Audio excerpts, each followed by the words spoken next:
विद्यार्थी मित्रांनो, इयत्ता 8वी NMMS परीक्षेची तयारी करत असताना आज आपण गणित ह्या विषयाअंतर्गत आजच्या ह्या भागात क्षेत्रफळ या घटकावर आधारित उदाहरणं वेगवेगळ्या सूत्रांचा उपयोग करून कसे सोडवतात याविषयीची सविस्तर माहिती मिळवणार आहोत आणि उदाहरण सोडून उत्तरपत्रिकेत पर्याय कसा नोंदवायचा शॉर्टकट पद्धतीने यावर सुद्धा चर्चा करणार आहोत। आपण जी उदाहरणं घेतो ती या ठिकाणी या पुस्तकातून आपण घेत असतो बघा। अथर्वश्री MTSC NMMS प्रज्ञाशोध परीक्षा ज्यांची यशाची गुरुकिल्ली सरस्वती बुक कंपनी पुणे 2 या पुस्तकातून आपण घेत असतो। अनावधानाने पुस्तकात काही प्रिंटिंग मिस्टेक झालेले असतात। एखाद्या वेळेस उत्तर सूचीमध्ये आपलं उत्तर नसतं म्हणून आपण भांबावून जातो, परंतु एखादा प्रश्न प्रिंटिंग मिस्टेकमुळे चुकीचा सुद्धा राहू शकतो, त्याचं उत्तरच आपल्याला पर्यायामध्ये मिळत नाही, त्यावेळेस घाबरू नका। तशा प्रकारचे प्रश्न परीक्षेत पण आले तर आपल्याला त्या प्रश्नांचे गुण मिळतात। म्हणून एखादा प्रश्न चुकलेला असेल तर तो सोडवत असताना त्याचं उत्तर सुद्धा चुकू शकतं, म्हणून त्या ठिकाणी गोंधळून जाऊ नका।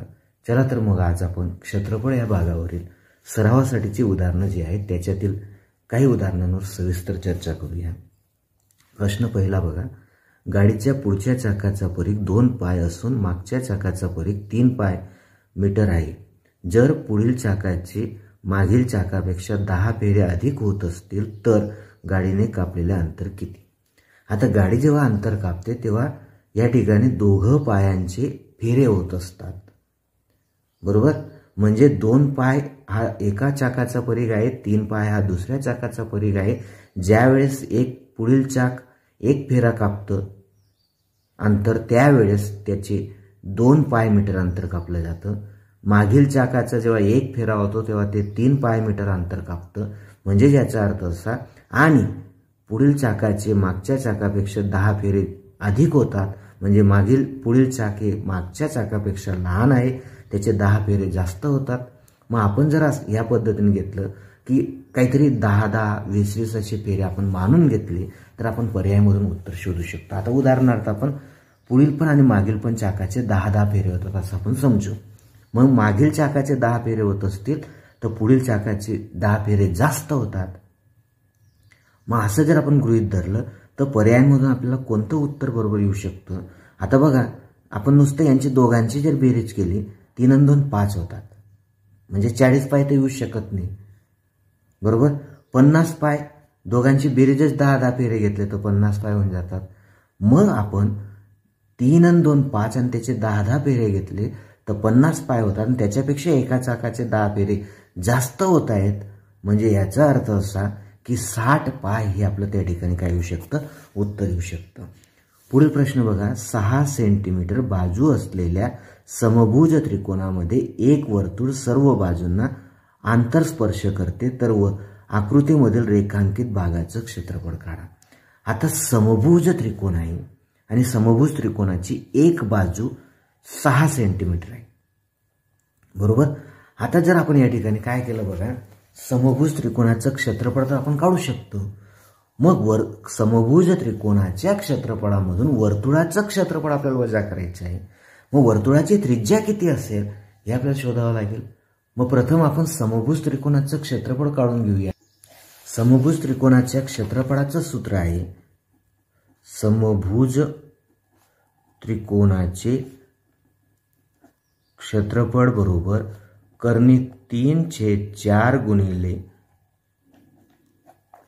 बाजूचा वर्ग, म्हणजे याचा अर्थ असा कर्णी 3/4 गुणिले 6चा वर्ग 36, म्हणजे याचा अर्थ असा 4 9 36, 9 कर्णी 3 त्या ठिकाणी आपलं उत्तर येते, बरोबर।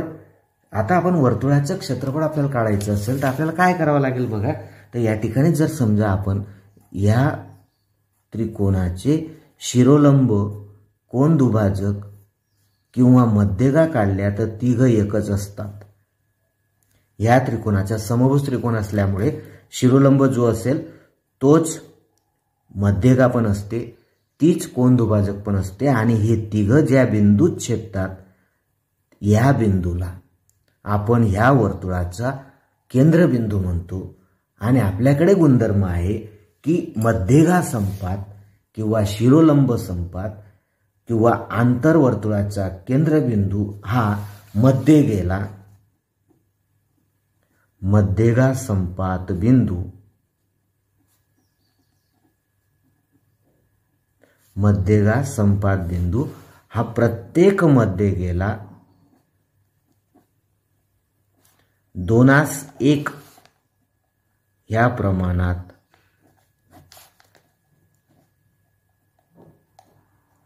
विभागतो असा गुणधर्म आपल्याकडे।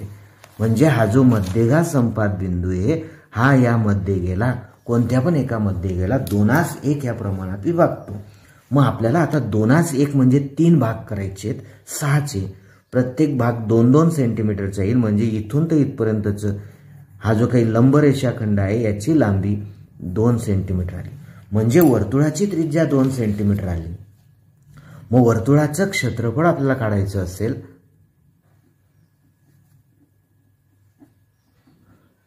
पाय आरचा वर्ग, म्हणजे ज्याचा अर्थ असा 4 पाय त्या ठिकाणी आलं। किती आलं? 4 पाय। मग आता जर समजा आपण या ठिकाणी दोघांच्या किमती टाकून घेतल्या आणि दोघांची वजाबाकी केली तर या ठिकाणी 4 गुणिले 3.14 म्हणजे बघा 4 चौक 16, आजच्याला 1, 4 एक 4 आणि 1 5, 4 त्रिक 12, 12.56 आलं चौरस सेंटीमीटर वर्तुळाचं क्षेत्रफळ। आणि या ठिकाणी 9 गुणिले 1.73 आपण टाकला करणे 3ची किंमत तर 9 त्रिक 27 होतात, आजच्याला 1, नवीन 7 63 आणि 1 64, आपला 9 त्रिक 27, आजच्याला 2 होते, 7 9 63 आणि 2 65, आजच्याला 6, 9 1 9 आणि 6 15.57 होतं। आणि यांच्या दोघांची वजाबाकी केली तर आपल्याला रेखांकित भागाचं क्षेत्रफळ त्या ठिकाणी मिळतं आणि ते आहे 3.01। आणि नेमका या ठिकाणी तो पर्याय आपल्याला दिलेला नाही बघा। म्हणून अशा पद्धतीचे प्रश्न काहीतरी चुकीचे असतात, त्यांचं उत्तरच आपल्याला त्या ठिकाणी मिळत नाही। बघा आपली पद्धत लक्षात घ्या, काय केलं आपण या ठिकाणी समभुज त्रिकोणाचं क्षेत्रफळ काढलं, करणे 3/4 बाजूचा वर्ग म्हणजे 6चा वर्ग 36, त्याला 4ने भागितलं, 4 9 36, करणे 3ची किंमत टाकली 1.73, त्याला 9ने गुणलं 15.57 आलं। आता मध्यगा संपात बिंदू म्हणजे या वर्तुळाचा केंद्रबिंदू असतो, बरोबर। मग हा केंद्रबिंदू जर आपण घेतला तर तो त्यामध्ये गेला 2:1 या प्रमाणात विभागतो।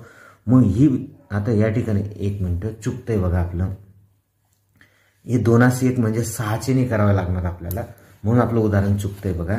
आपल्याला काय करावं लागेल, पहिल्यांदा ह्या उंचीची किंमत काढून घ्यावी लागेल आणि ती काढायची असेल तर आपल्याला काय करावं लागेल लक्षात घ्या, हा 6 आहे, हा 3 आहे, म्हणजे 6च्या वर्गामधून 3चा वर्ग केला वजा, म्हणून वर्तुळाची त्रिज्या आपली चुकली बघा। म्हणून आपण दुरुस्त करूया, वर्तुळाची त्रिज्या म्हणजे 6चा वर्ग वजा 3चा वर्ग म्हणजे 36 वजा 9 म्हणजे या ठिकाणी 27 आलं आणि 27 म्हणजे 3 करणी 3 आलं, 3 करणी 3। आता याचे तो आपल्याला किती भाग पाडायचे, 3 भाग पाडायचे, म्हणजे या ठिकाणी वर्तुळाची त्रिज्या असेल 1 करणी 3। बघा आता या ठिकाणी इथून तर इथपर्यंत या संपूर्ण रेषाखंडाची लांबी आली 6च्या वर्गामधून 3चा वर्ग वजा केला म्हणजे 36 मधून 9 गेले 27, 27 म्हणजे 3 करणी 3। मग हा जर 3 करणी 3 असेल तर हा वरचा भाग 2 करणी 2 असेल, खालचा भाग 1 करणी 3 असेल, म्हणजे वर्तुळाचं क्षेत्रफळ असेल पाय गुणिले आरचा वर्ग म्हणजे 1 करणी 3चा वर्ग म्हणजे 3, म्हणजे हा आला तुमचा 3 पाय। 3 पाय म्हणजे 3 गुणिले 3.14 म्हणजेच 9.42। आता वजा करून बघा 15.57 मधून 9.42 गेले, आता आपलं उत्तर बरोबर येईल बघा। हा आला तुमचा 5, 5तून 4 गेला 1 आणि 15 मधून 9 गेले 6, 6.15 आपलं उत्तर त्या ठिकाणी येते पर्याय नंबर 4। मग अशा पद्धतीने बघा सूत्र निवडताना किंवा किंमत काढताना आपल्याकडनं एखाद्या वेळेस चूक होऊ शकते, पण पुन्हा एकदा लक्षात घ्या बघा, हा समभुज त्रिकोण आहे, त्याचं क्षेत्रफळ काढून घ्या. त्यानंतर इथून लंब टाकला तर ह्या लंब रेषाखंडाची उंची पहिले काढा. पायथागोरसच्या सिद्धांतानुसार 6च्या वर्गामधून हा निम्मे असतो. 3, 3चा वर्ग वजा करा, 27 आले. 3 कर्णी याची लांबी आली 3 कर्णी 3 आणि त्याचे 3 भाग पाडा. 1 कर्णी 3 येईल बरोबर. म्हणजे हा असेल 2 कर्णी 3, कारण मध्यगा ही 2:1 प्रमाणात विभागली जाते आणि हा असेल 1 कर्णी 3. आणि मग वर्तुळाचं क्षेत्रफळ काढा आणि दोघांची वजाबाकी करून आपल्याला रेखांकित भागाचं काय मिळतं, क्षेत्रफळ. पुढचा प्रश्न बघा, प्रश्न 3. चौरसाची बाजू 50% वाढवली तर तयार होणाऱ्या नवीन चौरसाच्या क्षेत्रफळाचे मूळ चौरसाच्या क्षेत्रफळाशी असलेले गुणोत्तर किती. आता चौरसाची बाजू 50% वाढवली तर त्याच्या आणि मूळ चौरसाच्या क्षेत्रफळांचं गुणोत्तर किती असेल, असा प्रश्न आपल्याला विचारला आहे. तर बघा, प्रथम चौरसाची बाजू 1x आहे असं म्हणू. तर नवीन चौरसाची बाजू त्याच्या 50%ने वाढवली, म्हणजेच निमपटीने वाढवली, म्हणजे 1.5x आहे. मग ह्या चौरसाचं क्षेत्रफळ किती असेल, 1x वर्ग असेल. ह्या चौरसाचं क्षेत्रफळ असेल 2.25x वर्ग. मग यांचं गुणोत्तर काढायचं असेल, नवीन चौरसाच्या क्षेत्रफळाचे जुन्या चौरसाच्या क्षेत्रफळाशी असलेले गुणोत्तर काढायचं असेल तर 2.25ला 1 म्हणजेच 225ला 100.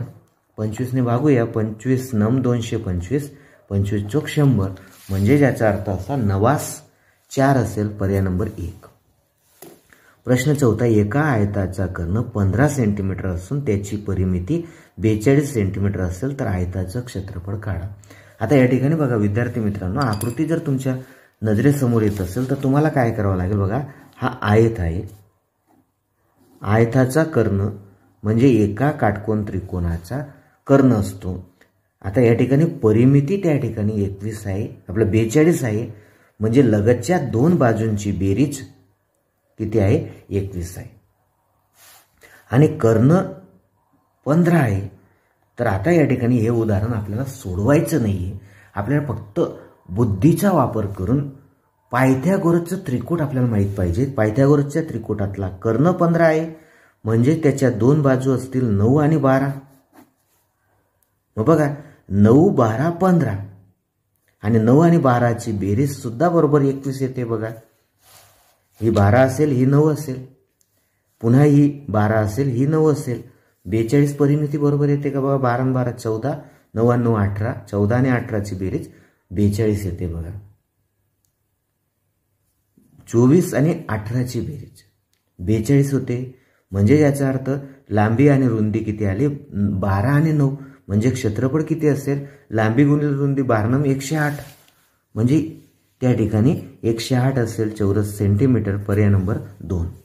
पुढचा प्रश्न 5 बघा, समभुज चौकोनाचे क्षेत्रफळ 144 सेंटीमीटर असून त्याच्या लहान कर्णाची लांबी दुसऱ्या कर्णाच्या दुप्पट आहे, तर लहान कर्णाची लांबी किती. आता या ठिकाणी जर आपण बघितलं तर समभुज चौकोनाच्या क्षेत्रफळाचं सूत्र काय बघा. समभुज चौकोनाचे क्षेत्रफळ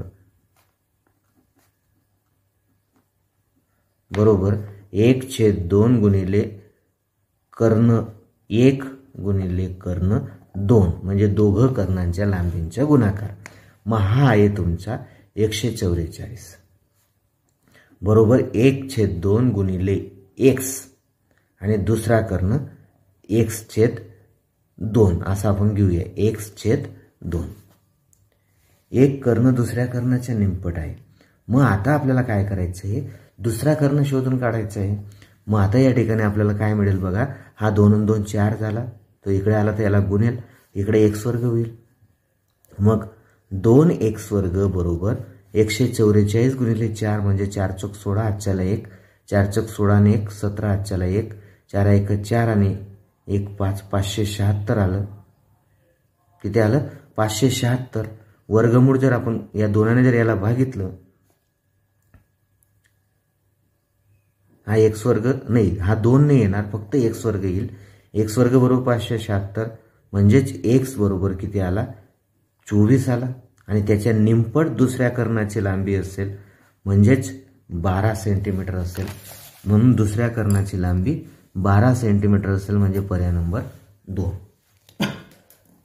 त्यानंतर प्रश्न 6वा बघा. एका समभुज त्रिकोणाचे क्षेत्रफळ 36 कर्णी 3 चौरस सेंटीमीटर असेल तर त्या त्रिकोणाची परिमिती किती? आता समभुज त्रिकोणाच्या क्षेत्रफळाचं सूत्र आहे कर्णी 3/4 बाजूचा वर्ग आणि त्याची किंमत येते 36, म्हणून दोन्हीकडनं कर्णी 3 कॅन्सल होईल बघा. 36 कर्णी 3 बरोबर कर्णी 3/4 गुणिले बाजूचा वर्ग. हा गेला बरोबर. हा 36 इकडे भागतो, इकडे आला तर गुणेल म्हणजे बाजूचा वर्ग बरोबर 36 गुणिले 4 म्हणजे 6 गुणिले 2 म्हणजे 12. बाजू आली 12 सेंटीमीटर. आपलं 1 मिनिट. 36 गुणिले 4 याचं वर्गमूळ घेतलं 6, याचं वर्गमूळ घेतलं 2, दोघांचा गुणाकार केला, बाजूची किंमत आली 12. मग आता समभुज त्रिकोणाची परिमिती किती असेल? 12 12 12 3 वेळा घेतलं म्हणजे 36 सेंटीमीटर असेल. पुढचा प्रश्न आपण घेऊया बघा.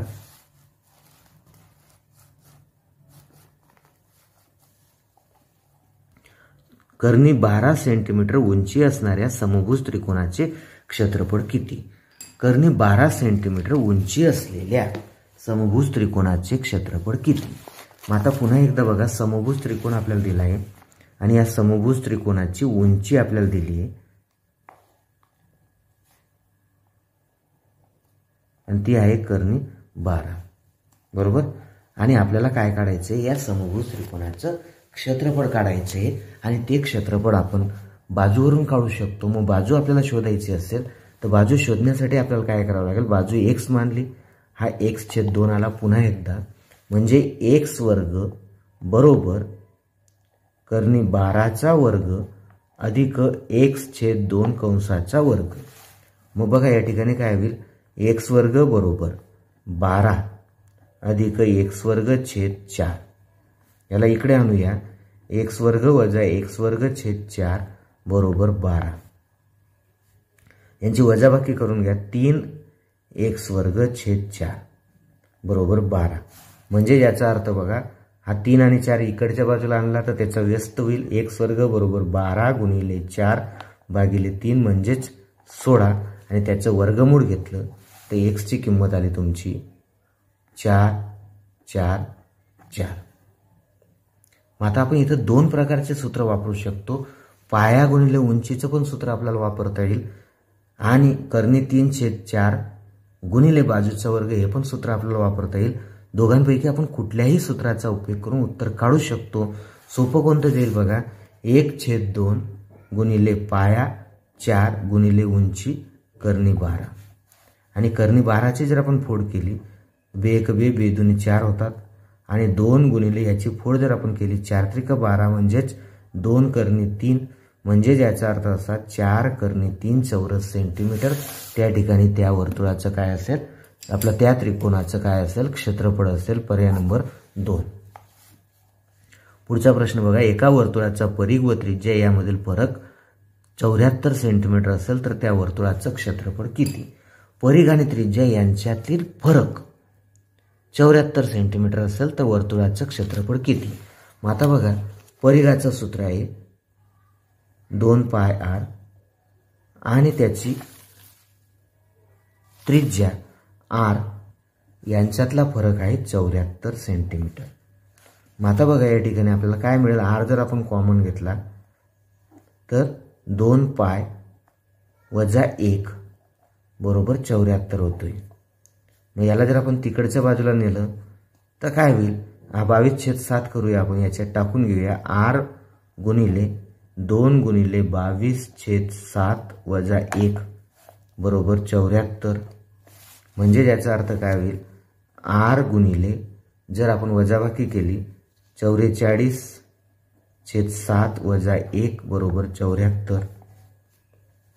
यांची तिरकस गुणाकाराने वजाबाकी करून घेऊया. r गुणिले 44 मधून 7 गेले 37/7 बरोबर 74. बघा काय आलं?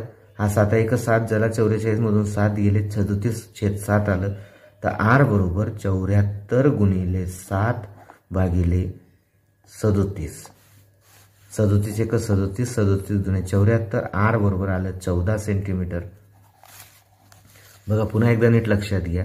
2 पाय आर वजा आर म्हणजेच 2 आर जसा तसा कॉमन घेतला. 2 गुणिले 22/7 वजा 1 बरोबर 74. यांचा तिरकस गुणाकार करून वजाबाकी केली. 37/7 आलं बरोबर 74. त्याने त्याला इकडे आणलं उजवीकडे तर त्याचा व्यस्त झाला. 37 ने 74ला भाग जातो. दुप्पट आहे म्हणून 7 दुने 14 झाले. त्रिज्या आली 14. आता आपल्याला काढायचं आहे वर्तुळाचं क्षेत्रफळ. 22/7 गुणिले 14 गुणिले 14. 7 एक 7, 7 दुने 14 म्हणजेच 44 गुणिले 14 म्हणजे 616 येईल. बघा 14 चौक 56, आजच्याला 5, 14 चौक 56 आणि 5 61, 616 चौरस सेंटीमीटर त्या ठिकाणी त्या वर्तुळाचं काय असेल क्षेत्रफळ असेल. जर वर्तुळाचा परिघ 100% वाढवला तर त्या वर्तुळाच्या क्षेत्रफळात किती टक्क्याने वाढवेल. आता वर्तुळाचा परिघ जर 100% वाढवला तर त्याच्या क्षेत्रफळात कितीने वाढवेल. आता परिघ जर आपण घेतला 100% वाढवला म्हणजे परिघ दुप्पट होतोय. परिघ काय होतोय दुप्पट होतोय. म्हणजे याचा अर्थ काय बघा 2 पाय आर होता याला 100% वाढवलं म्हणजे परत याच्यात अजून 2 पाय आर मिळवले म्हणजे हा झाला तुमचा 4 पाय आर. पाय तर नाही बदलत म्हणजे त्रिज्या किती झाली दुप्पट झाली. मग त्रिज्या जर दुप्पट झाली तर लक्षात घ्या पाय आरचा वर्ग होता. त्रिज्या दुप्पट झाली म्हणजे याचा अर्थ काय पाय गुणिले 2 आर कंसाचा वर्ग झाला म्हणजे 4 पाय आरचा वर्ग आला. म्हणजेच त्या ठिकाणी क्षेत्रफळ किती पट होते चौपट त्या ठिकाणी होते. म्हणजे 400% वाढेल. चौपट होते म्हणजे 400% त्या ठिकाणी काय होणार आहे क्षेत्रफळ वाढणार आहे. एका समभुज त्रिकोण व चौरस यांची परिमिती समान आहे. चौरसाचा कर्ण 9 कर्णे 2 सेंटीमीटर असेल तर त्रिकोणाचं क्षेत्रफळ काढा. एक समभुज त्रिकोण आहे व एक चौरस आहे यांची परिमिती समान आहे बरोबर. तर चौरसाचा कर्ण 9 कर्णे 2 सेंटीमीटर असेल तर त्रिकोणाचं क्षेत्रफळ काढा. बघा या ठिकाणी एक महत्त्वाचा नियम एक महत्त्वाचा मुद्दा आपल्याला माहित असला पाहिजे. समभुज चौकोनाचा कर्ण जर 9 कर्णे 2 असेल तर त्याची बाजू 9 असते बरोबर. मग चौरसाची परिमिती किती आली 9 चौक 36. मग समभुज त्रिकोणाची पण परिमिती किती आली 36. आणि मग त्याचं जर आपल्याला क्षेत्रफळ काढायचं असेल समभुज त्रिकोणाचं तर आपल्याला कर्णे 3/4 गुणिले 12चा वर्ग करावा लागेल. कारण बाजू किती आली 12 आली. 36 जर त्याचं परिमिती असेल म्हणजे कर्णे 3/4 गुणिले 12चा वर्ग म्हणजेच कर्णे 3/4 गुणिले 12 गुणिले 12 म्हणजे 4 एक 4, 4 त्रिक 12 म्हणजे 12 त्रिक 36 कर्णे 3 असेल. किती असेल 36 कर्णे 3 म्हणजे पर्याय नंबर 1. पुन्हा एकदा नीट लक्षात घ्या बघा समभुज त्रिकोण आणि चौरस. आता चौरसाची बाजू जर कर्ण जर 9 कर्णे 2 असेल तर त्याची बाजू 9 असते. कसं ते बघा समजून घ्या. हा चौरस आहे आणि हा त्याचा कर्ण आहे 9 कर्णे 2. 9 कर्णे 2. आता बघा हा x आहे हा x आहे. मग 2x वर्ग बरोबर 9 कर्णे 2 आहे बरोबर. मग हा जर 2 आपण इकडे आणला तर x वर्ग बरोबर 9 कर्णे 2 भागिले 2 आणि वर्गमूळ जर आपण घ्यायचं म्हटलं तर काय होणार आपला याच्यात 9 कर्णे 2 नाही येणार याचा वर्ग होईल बरोबर. म्हणजे हा तुमचा होईल 81 गुणिले 2 आणि याला 2 ने भागितलं 2 2 कॅन्सल झाला. वर्गमूळ घेतलं तर किती उत्तर येणार आहे 9. म्हणून याची बाजू आली 9. 4 वेळा बेरीज केली तर 36 चौरसाची परिमिती आली म्हणजे त्रिकोणाची पण परिमिती 36 आली. त्याचे 3 भाग केले तर त्रिकोणाची बाजू मिळाली 12 आणि ती क्षेत्रफळाच्या सूत्रात टाकली तर आपल्याला 36 कर्णे 3 त्या ठिकाणी उत्तर येतं. प्रश्न 11 बघा रेखांकित भागाचं क्षेत्रफळ दिलंय 16 × 3, तर समभुज त्रिकोण PQR ची बाजू किती असेल? मग आता या ठिकाणी बघा, रेखांकित भागाचं क्षेत्रफळ आपल्याला दिले, बरोबर. आणि हे रेखांकित भागाचं क्षेत्रफळ म्हणजे काय? ABC मधून त्रिकोण ABCचं क्षेत्रफळ वजा केलेलं आहे. मग बघा,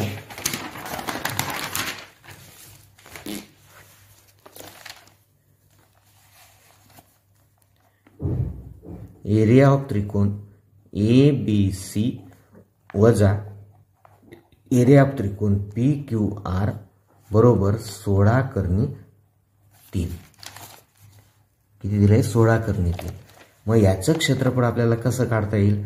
3/4 गुणिले 10चा वर्ग म्हणजे 100, कारण याची बाजू 10 सेंटीमीटर दिली बघा, वजा हा जसा तसा राहील. म्हणजे आता हा या ठिकाणी 25 चोक 100 आलं, म्हणजे 25/3 मधून हा 16/3 वजा केला तर आपल्याला याचं क्षेत्रफळ मिळणार आहे बघा. म्हणजे 25/3 मधून 16/3 गेलं तर 9/3 त्या ठिकाणी आपलं उत्तर येणार आहे.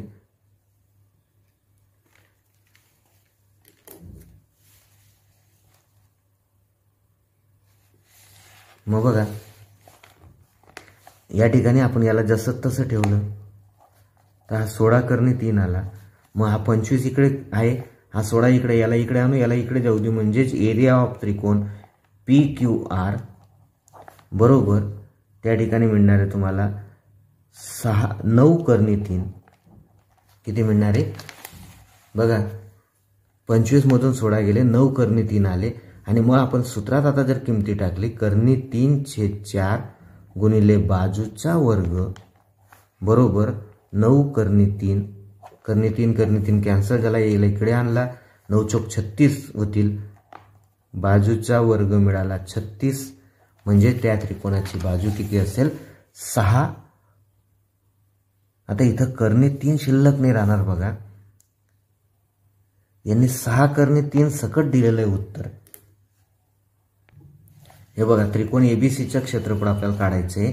3/4 गुणिले 10चा वर्ग 100 आला. याचं क्षेत्रफळ आपल्याला काढायचंय शोधून, आणि याचं आपल्याला रेखांकित भागाचं क्षेत्रफळ दिलंय 16/3 बरोबर.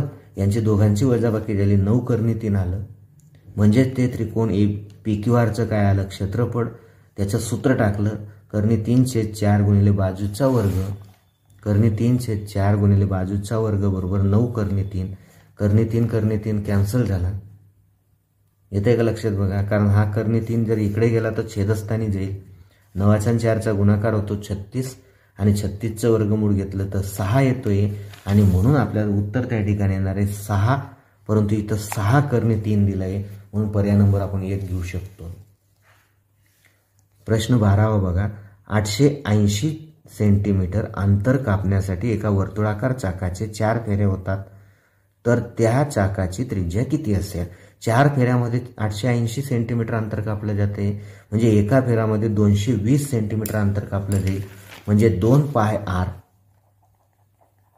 बरोबर 220. या ठिकाणी आपण 2 आणि पायने याला भागूया. मग काय होईल बघा, 220 गुणिले 7/22 गुणिले 1/2. 22 22 10 झाले, 2 2 5 10, म्हणजे 7×5 35 सेंटीमीटर त्या चाकाची काय असेल? त्रिज्या असेल. लक्षात आलं का बघा, 220 झालं, आणि या 220ला 7/22 ने भागायचं आणि त्याच्या निम्मे करायचं. म्हणजेच आपल्याला त्या ठिकाणी त्या चाकाची काय मिळते? त्रिज्या. म्हणून त्रिज्या आली 35 सेंटीमीटर. एका बैलगाडीच्या चाकाचा व्यास 0.98 मीटर आहे. बैलगाडीला 1.54 किलोमीटर अंतर कापण्यासाठी चाकाचे किती फेरे व्हावे लागतील? चाकाचा व्यास दिला आहे 0.98. चाकाची त्रिज्या आपल्याला मिळेल 0.49 बरोबर. या ठिकाणी आपल्याला हा झाला त्याचा, ही झाली त्याची त्रिज्या. आता आपल्याला चाकाचा परीघ काढून घ्यावा लागेल, आणि त्याने 1.54 किलोमीटरला भागावं लागेल. मग परीघ जर आपण काढला तर काय होईल? 2 गुणिले 22/7 गुणिले 0.49, 7 1 7, सातू सातू 49 म्हणजे 0. आता 7ने जर आपण भागायचं म्हटलं तर 0.7 आलं. यांच्या सगळ्यांचा आपण गुणाकार केला तर काय होईल, किंवा याला जसं तसं ठेवलं आपण आणि 1.54 किलोमीटर आहे, म्हणजेच याला 1000ने गुणलं तर मीटरमध्ये होईल. मग 1000ने गुणायचं म्हटलं तर 1.154 वर 3 शून्य आणि 2 दशांश चिन्ह सरकवावं लागेल, म्हणजे 1540 आलं. आणि ह्या 1540ला आता या सगळ्यांनी भागायचं आपल्याला. 22 × 22, 22 7 154, 2 1 2 35 आणि हा 1 दशांश चिन्ह जर आपण काढलं तर इथं जाईल 7 1 7, 7 5 35, म्हणजेच त्या ठिकाणी 500 फेरे होतील. किती होतील? 500 फेरे होतील. कसं काढलं लक्षात घ्या, पुन्हा एकदा नीट समजून घ्या बघा. 2 पाय r म्हणजे 1 फेरा, म्हणजे 2 गुणिले 22/7 गुणिले 0.49. 7 1 7, 4ला भाग जात नाही, दशांश चिन्ह घेतलं, 0 गेला, 7 7 49. आणि हा जो परीघ आला, ह्या परीघाने 1.54 गुणिले 1000 याला आपल्याला काय करायचंय, भागायचंय. 2 गुणिले 22 गुणिले 0.07. मग काय होईल बघा, इथं 3 शून्य आहेत, 2 घरं आहेत, मग हे एकच शून्य त्या ठिकाणी शिल्लक राहील, 1540 होईल. आणि याच्यातलं दशांश चिन्ह काढलं तर अजून 2 शून्य येतील. आणि आता याला या सगळ्यांनी काय करूया, भागूया. 22 1 22, 22 7 154, त्यानंतर 2 1 2 किंवा 7 1 7, 7 1 7, 1000 झाले. आणि त्याला 2 ने भागूया. 500 फेरे त्या ठिकाणी होतील. म्हणून आपला पर्याय नंबर किती आला? 3. पुढचा प्रश्न बघा. एका त्रिकोणाकृती बागेची मापे 20 मीटर, 34 मीटर व 42 मीटर असून त्या समोरील त्रिकोणाकृती मैदानाची मापे 28 मीटर, 30 मीटर व 26 मीटर आहेत. तर बागेचे क्षेत्रफळ त्रिकोणाच्या क्षेत्रफळापेक्षा मोठं असेल, मैदानाचं क्षेत्रफळ बागेच्या क्षेत्रफळापेक्षा मोठं असेल, मैदानाचं क्षेत्रफळ आणि बागेचं क्षेत्रफळ समान असेल आणि क्षेत्रफळाची तुलना होणार नाही. एका त्रिकोणाकृती बागेची मापं दिली आहेत 20, 34 आणि 42. आणि दुसऱ्या एका त्रिकोणाकृती मैदानाची मापे दिली आहेत 28, 30 आणि 26. मग आता बघा होतं काय, या ठिकाणी 20 आहे, 34 आहे, 42 आहे, इथं 28 आहे, 30 आहे, 26 आहे. मग साधारणतः जर आपण या ठिकाणी तुलना करून बघितली, आपल्याकडे जे हिरोचं सूत्र आहे ते हिरोच्या सूत्राच्या मदतीने आपण अर्धपरिमिती काढतो. मग या ठिकाणी याची अर्धपरिमिती आणि याची अर्धपरिमिती बघूया आपण. काय होईल, 54 आणि 42 होतात तुमचे, 56 96 आणि 96च्या निम्मे होते 48 येते पहिल्याची अर्धपरिमिती. दुसऱ्याची अर्धपरिमिती येते 58, 28 आणि 30 58, 58 आणि 26, 58 आणि 26 64, 84, 84च्या निम्मे होतात 42. मग आता बघा आपल्याला काय करायचं आहे, हिरोच्या सूत्राने जर आपण काढायचं म्हटलं तर 48 मधून 20 गेले 28,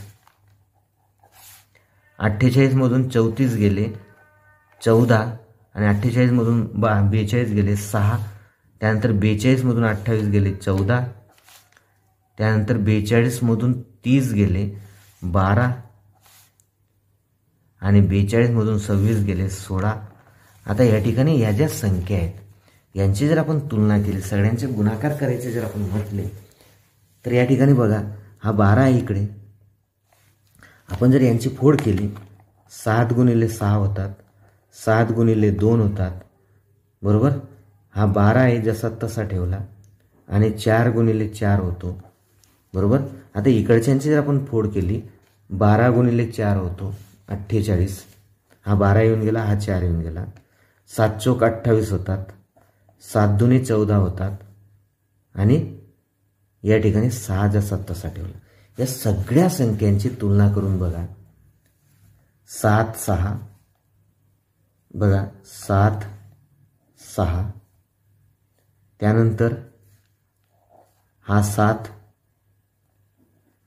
हा 7, त्यानंतर हा 2 हा 2, हा 12 हा 12, हा 4 हा 4, हा 4 हा 4. म्हणजे यांच्या सगळ्यांचा गुणाकार कसा येतोय? समान येतोय. म्हणजेच हिरोच्या सूत्रानुसार यांचे सगळ्यांचे क्षेत्रफळ कसे असतील? समान असतील. लक्षात आलं का? बघा आपण काय केलं, अर्धपरिमिती काढून घेतली दोघं त्रिकोणांची, त्यानंतर वजाबाक्या करून घेतल्या. सूत्र काय आपलं हिरोचं? यस गुणिले यस वजा ए गुणिले यस वजा बी गुणिले यस वजा सी. या गुणाकारातल्या सगळ्या संख्या तंतोतंत सारख्या येत आहेत. म्हणजे दोन्ही मैदानाचं आणि बागेचं क्षेत्रफळ कसं असेल? समान असेल. प्रश्न 15वा बघा.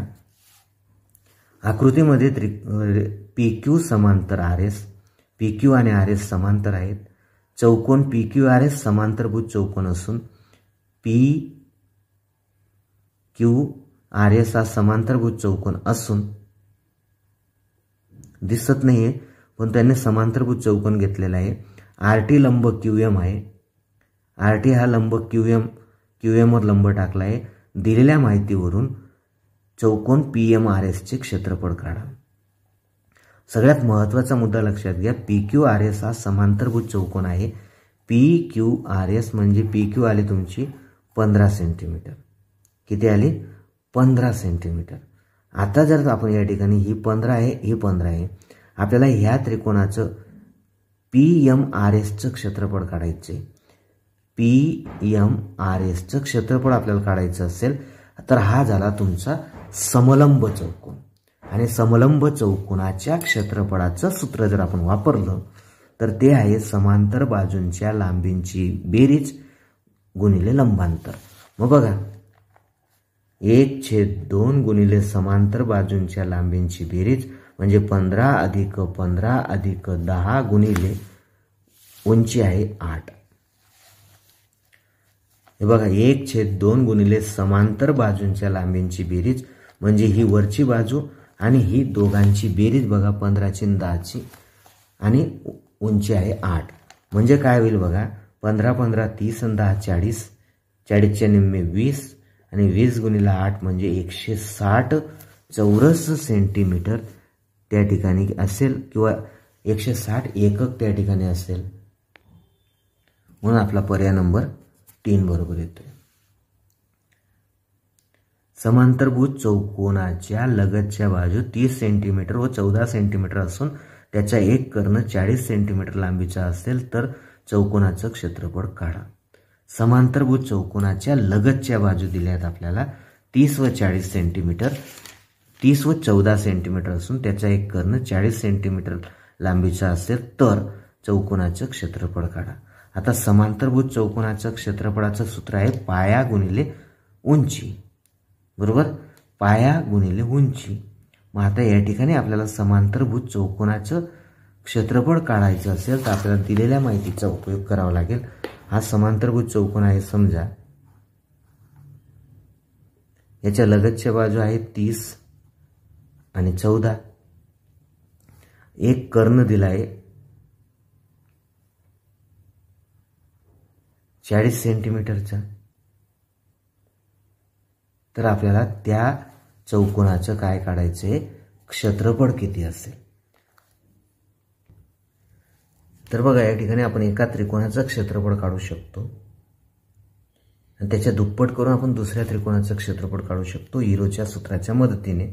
परिमिती जर काढायचं म्हटलं तर 84 आली बघा. हे बघा या ठिकाणी हा एक त्रिकोण आहे, हा दुसरा त्रिकोण आहे.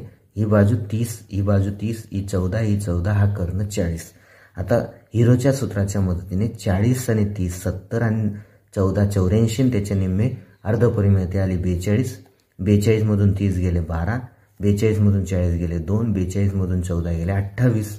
आता या ठिकाणी आपण 42 ची फोड केली 7 चकम 42, 12 ची फोड केली 6 दुने 12, हा 2 जसा तसा आणि 7 चोक 28.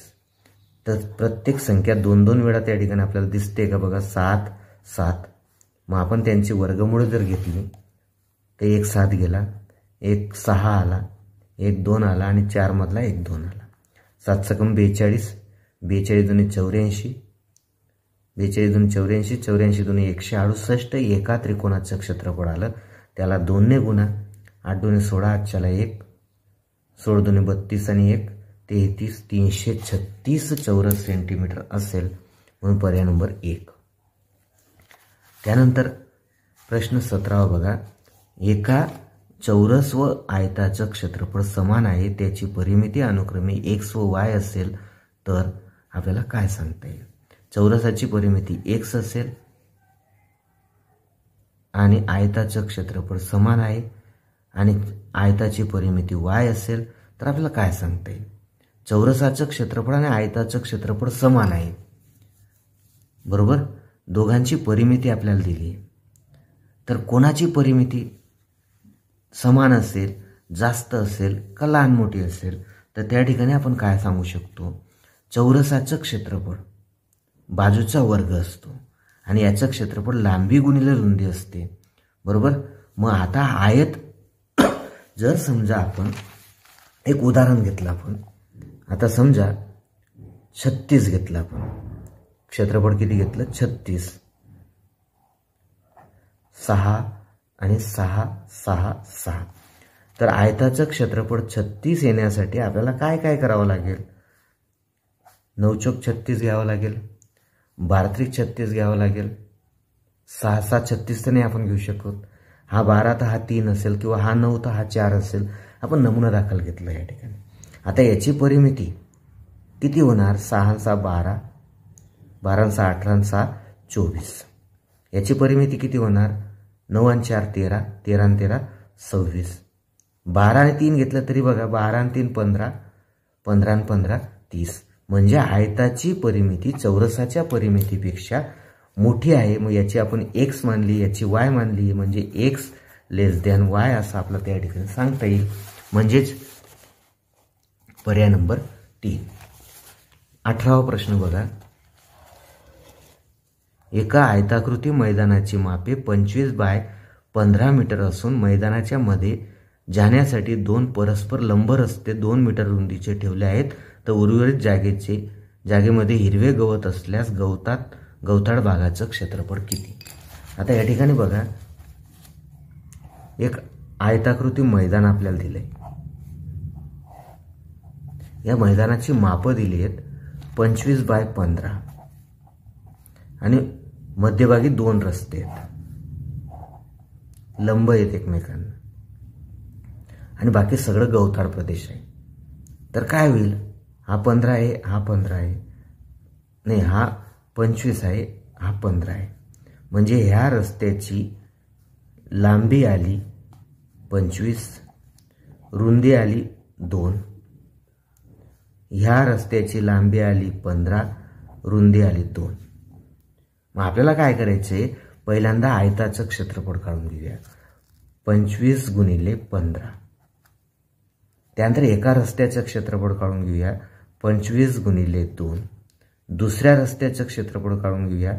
15 गुणिले 2. बरोबर. यांची दोघांची बेरीज करूया. यांचा गुणाकार बघा. 15 5 75, हातच्याला 7, 15 दुने 30 आणि 7 37, 375 आलं. यांच्या दोघांचा गुणाकारांची बेरीज आपण केली. 25 दुने 50, 15 दुने 30 झाले तुमचे 80. 80 मधून हा डबल होतोय बघा या ठिकाणी 2 बाय 2चा, म्हणजे 4 गेले 76 आले. मग आता रस्त्यांचं क्षेत्रफळ 76 आहे आणि पूर्ण बागेचं क्षेत्रफळ 375 आहे. 375 मधून 76 गेले, म्हणजेच 15 मधून 6 गेले 9, 17 मधून 8 गेले 9, 299 चौरस सेंटीमीटर हिरवळ गवताचं काय असेल? क्षेत्रफळ असेल. म्हणजे पर्याय नंबर 4. प्रश्न 19 बघा. प्रश्न 19 बघा. सोबतच्या आकृतीत आतील वर्तुळाचं क्षेत्रफळ आणि रेखांकित भागाचं क्षेत्रफळ समान आहे.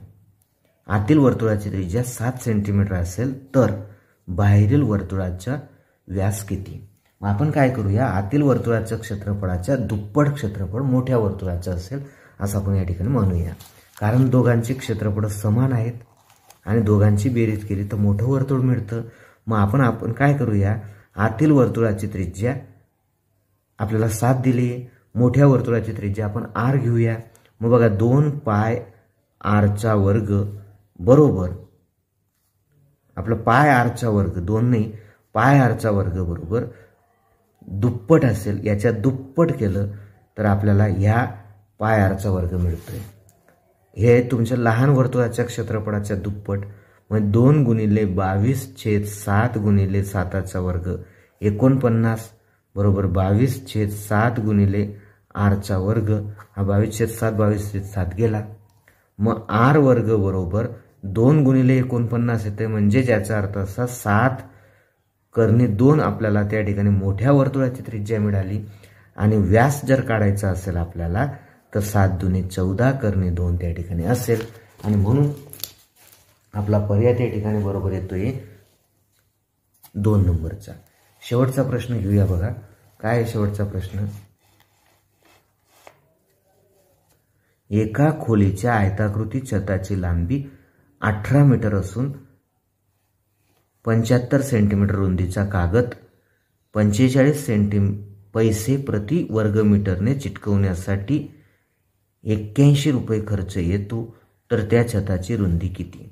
आता या ठिकाणी बघा 18 मीटर एका खोलीच्या आयताकृती छताची लांबी 18 मीटर आहे आणि 75 सेंटीमीटर रुंदीचा कागद 45 पैसे प्रति वर्गमीटर प्रमाणे चिटकवण्यासाठी 81 रुपये खर्च येतो, तर त्या छताची रुंदी किती.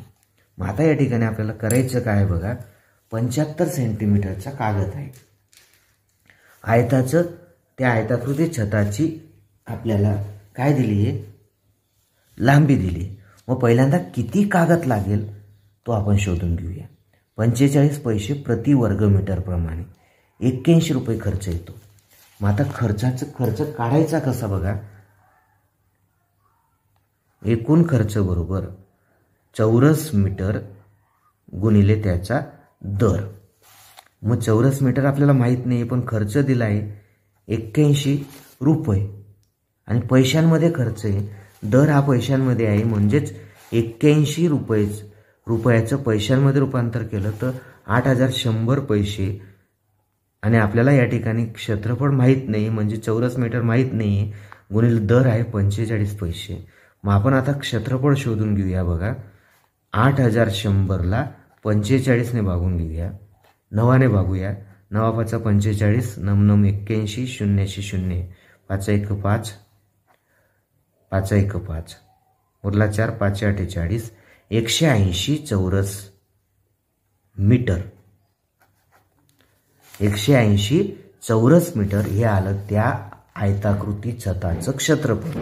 मग क्षेत्रफळाचं सूत्र काय आहे, लांबी गुणिले रुंदी बरोबर 180. त्यानंतर आपल्याला लांबी दिली 18, रुंदी काढायची. मग 18 ने 180ला भागितलं तर 10 येते, म्हणजे त्या छताची रुंदी असेल 10